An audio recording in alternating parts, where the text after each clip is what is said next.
we gapped down a little bit. We popped up to the prior afternoon close, failed, got a little help from the news that came out that the administration was considering firing or shooting down future North Korean missile attempts.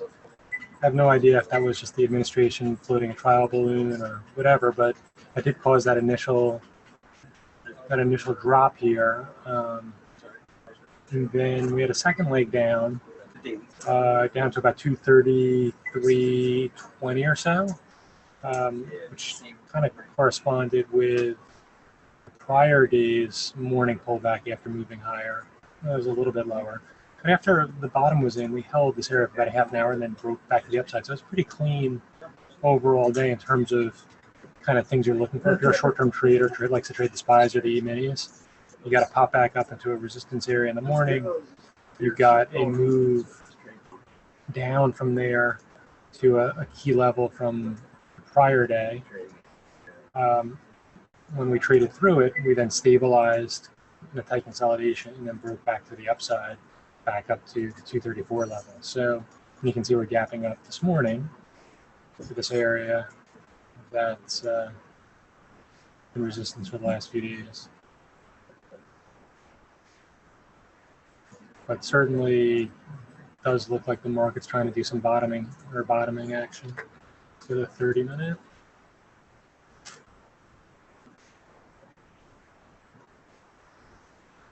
It gives us a pretty good picture.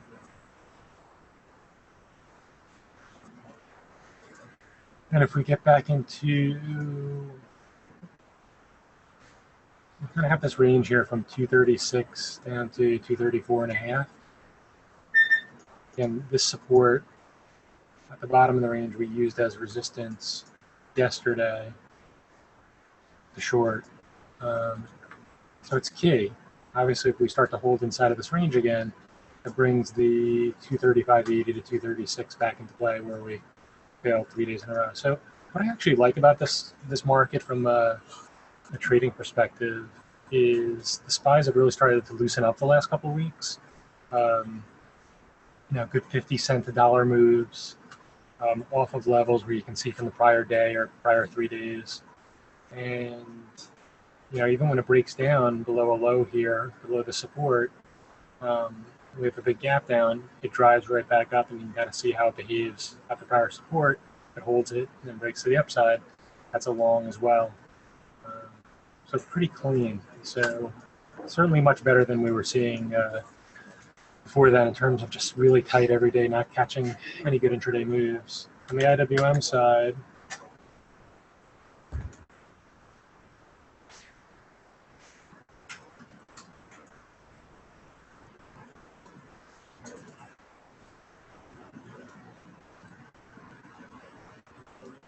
it's gapping up this morning.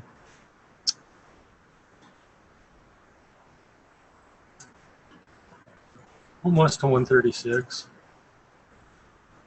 We've alerted to 135.90 to 136. Right on the open, if first moves up, see if it fails in this area right here. If it does, then you got 135.25 or so as potential support. All right, so IBM report after the close. Let's look at the daily first. Just put this in context, how much it bounced a lot. This had been in a downtrend for years, and it bottomed at the beginning of last year with the market, and bounced quite a bit more than I would have guessed it would have bounced, just because the numbers are so bad every quarter.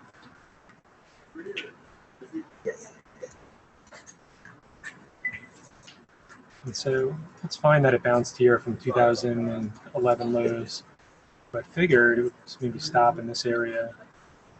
One of these two areas, 160 or I guess 174. It actually got above, it broke through 174 and got all the way to 182. I guess filled this gap, I guess that's what it was doing. Filled this gap from 2014. And once it filled that gap, it came back down at the 174 and took it out. So it was looking pretty bad coming to earnings. The numbers that they reported didn't look particularly bad to me, but it's gapping down to the next support area.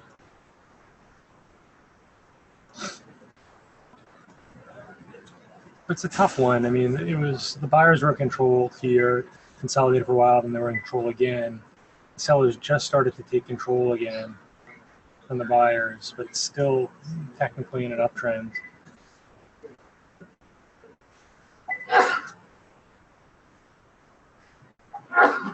The reason that matters is just, it's still technically in an uptrend.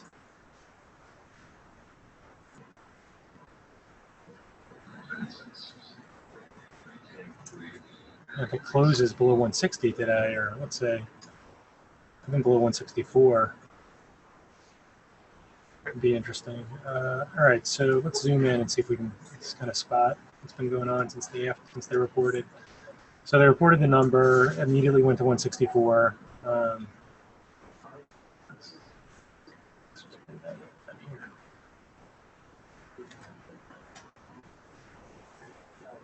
I guess what the levels we're going to be looking at here today, what I put on the sheet, resistance 174 to 175. So that is the bigger picture resistance. So shorter term resistance looks like 62 to 62.40 here on the 64 level, and then the 60 is support.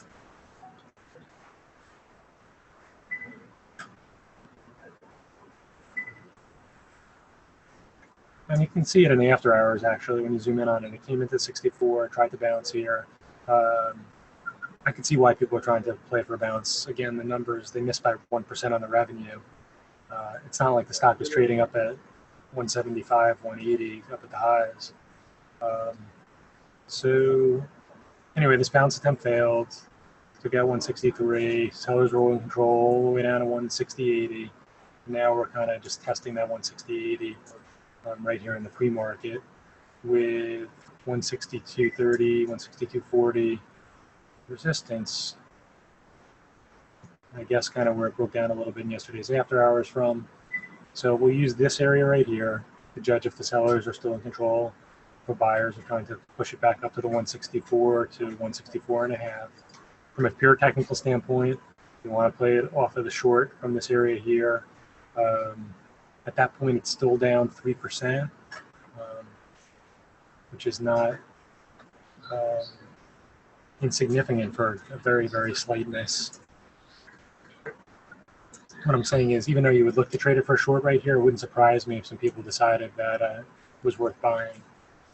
So we'll just have to go off of the action intraday. I don't think there's a clear case to be made for it to be a great bounce play or a great breakdown play, but we do have levels to trade off of where there's probably 50 cents of risk for 1 to 2, or in some cases maybe even $3 to be made. Normally trades 3.8 million shares. It's going to do probably 8 to 10 million shares, something like that. So it's going to be liquid. Can be a little bit whippy right on the open though. The next one is Rare, which is a much thinner stock. Trades 650,000 shares a day. It reminds me a little bit of the setup from the other day. What was it? AAOI, I think was the ticker, where, right here, look at the daily. It seems like people already caught on to that. So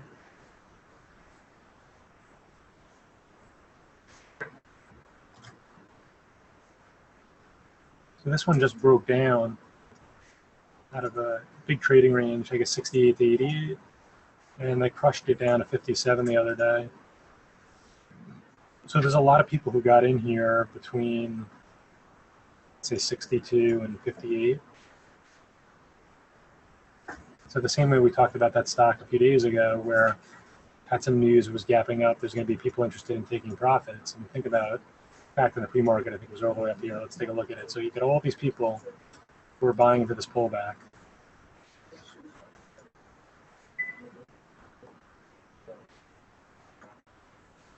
And it's already, I mean, again, it's in the after hours, there's some people who were able to short at $74, $75. They're already actually $10 in the money. So, I put on the sheet. I don't think I even realized in the after hours that it had gotten so high, but this area right here, after the crazy move in the after hours, it's now been holding below 68. we could have a situation here where it drops all the way back down because of the motivation of these people who are buying in the last week or so in the breakdown.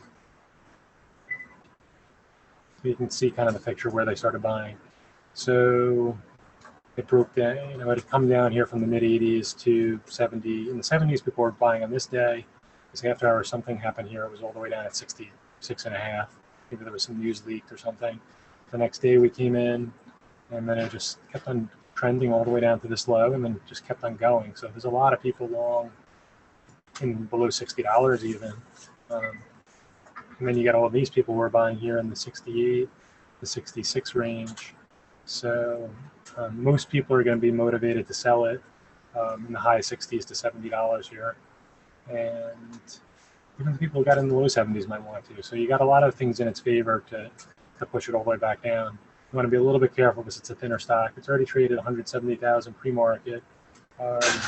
Ideally, it would pop on the open closer to the 68 area, fail somewhere in here, and then you'd see it hold lower a couple of times, and then just kind of trade it for a move, maybe all the way back down to 61, 62.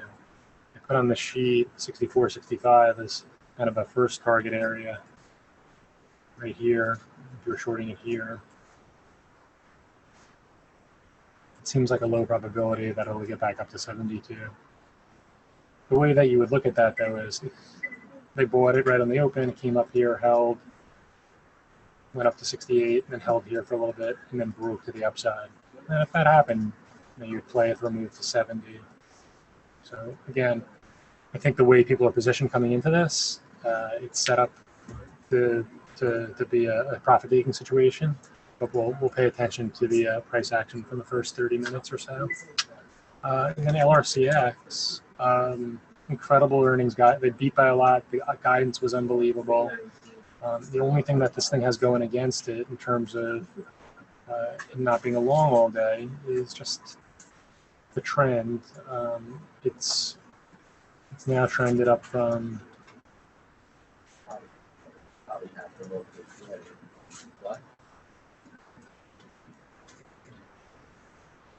it started at 80. The trend kind of got steeper here when it got above 107 or so.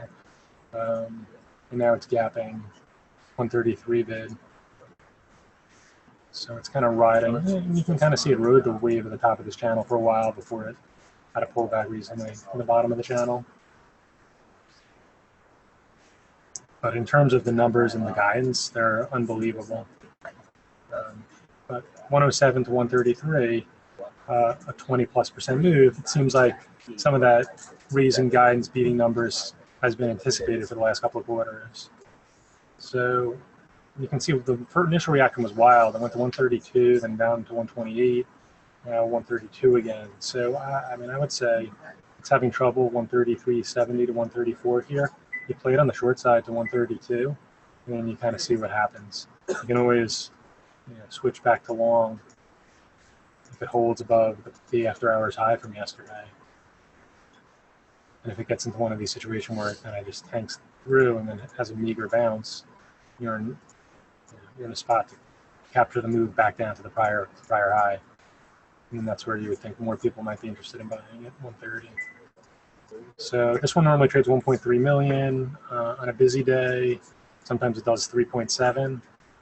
On a big down day, it had done over 6. So 3-4 million shares seems pretty reasonable. But you know what? I didn't open the. In case somebody has a question.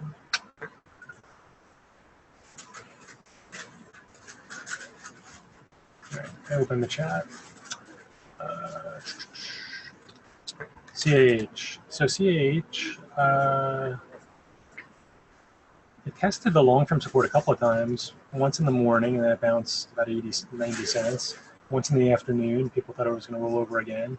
But really, it's funny, most of the action, I think I even said in the meeting, looked for it to have a big range, but it did all that movement in the pre-market. It went down to 65, they bounced it up to 75, then it supported 71 in the pre-market, 72 in the pre-market. Thought if it checked that 72 again and held it right on the open after kind of buyers stepping up throughout the pre-market. It did very good volume here on the open. That you'd get that bounce back up to 74. Actually, did touch 74 right on the open. and failed. And I didn't short it there. I think I was offering up 74.5, 74.75, something like that.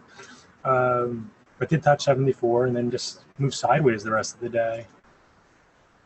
Got tighter. It held 72.80 a few times. And then it was being bought at 72.25. Looked like it might crawl back up and took out the low, didn't go down, and came right back inside of its tight consolidation range. So after 10:30, spent most of its time in between 72.25 and 72.65. And watch for a consolidation outside of this tight range. See which way it breaks from there.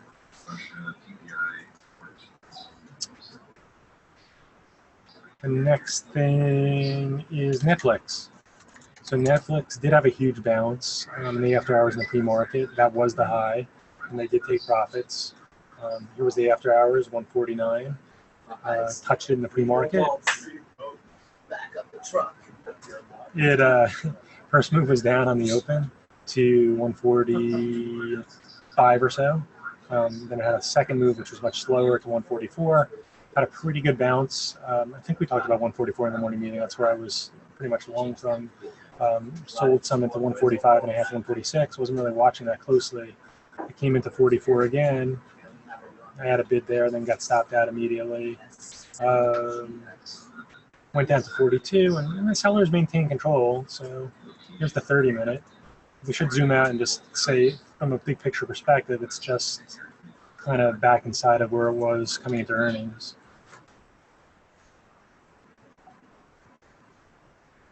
So I would, the way I would look at this is support 42 to 43 here over the last couple weeks.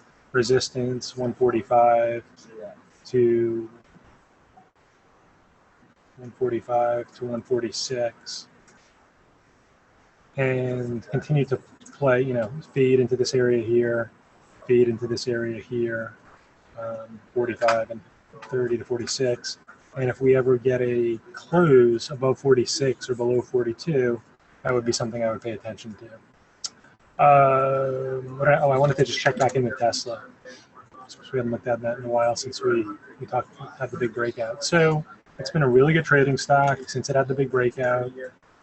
They ran it all the way up to 312, 313. Then it came in back down to a support area that we bought about a week and a half ago, 295, and it worked again. So these situations where you had a breakout on every time frame and outside of a multi-year consolidation, you want to be very mindful of the areas where buyers will step back in, as opposed to looking for spots to short it. And it's okay to look at spots that maybe it might fail, like 304, 305 now. We know that there's potential resistance. The reason it's more important to look at the spots for potential buying is you might walk into another big upload. You buy here at 295, you might walk into a move right back up to the prior high or even 320. And so that's why we want to just pay close attention to the potential support areas. So, I think I was buying it in the pre-market this day here, right? It was weak. It had its one day of down. I bought in the pre-market here. They popped it up $10. And yesterday held a little bit higher here, 298. I guess consolidation about 304 for about an hour today would catch my attention. If it consolidated here and then broke to the upside. Right. Morgan Stanley did report. And this is actually a stock that anyone, less experienced traders, can trade. And I think we traded it last quarter, and it worked quite well. Yes. So sellers in control of this one, similar to Goldman.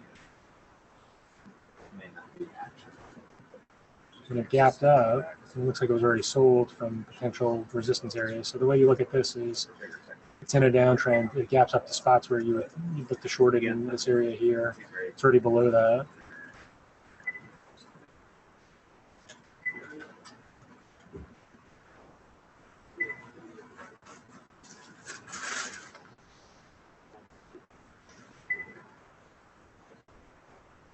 So they're buying at 41.90. The buyers have stepped up now, 41.90, 42, 42.20. So buyers in control right now.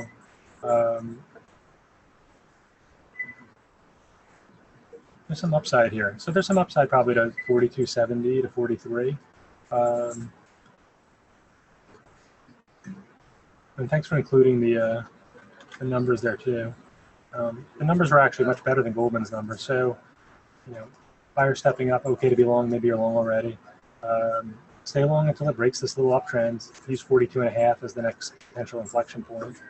As always, be patient and good luck. Hope you enjoyed that video. You can actually watch that video if you're subscribed to our Trader 90 before the market even opens. What stocks are in play? What levels in those stocks are important? And how we might go about attacking that stock. That's Steve Spencer, 20-year veteran trader, laying it out there every morning before the market even opens. A really, really powerful tool to start your session off on the right foot. So right now we're offering a trial that you can take advantage of to access this meeting and other meetings throughout the day. We have a meeting at 11 a.m. Eastern where you can sit down with Mike Bellafiore and listen to him talk about what's going on during the morning session, what stocks were in play, what the best trade opportunities were, as well as maybe some things that we're looking at heading into the afternoon session. So I really encourage you to take advantage of that trial.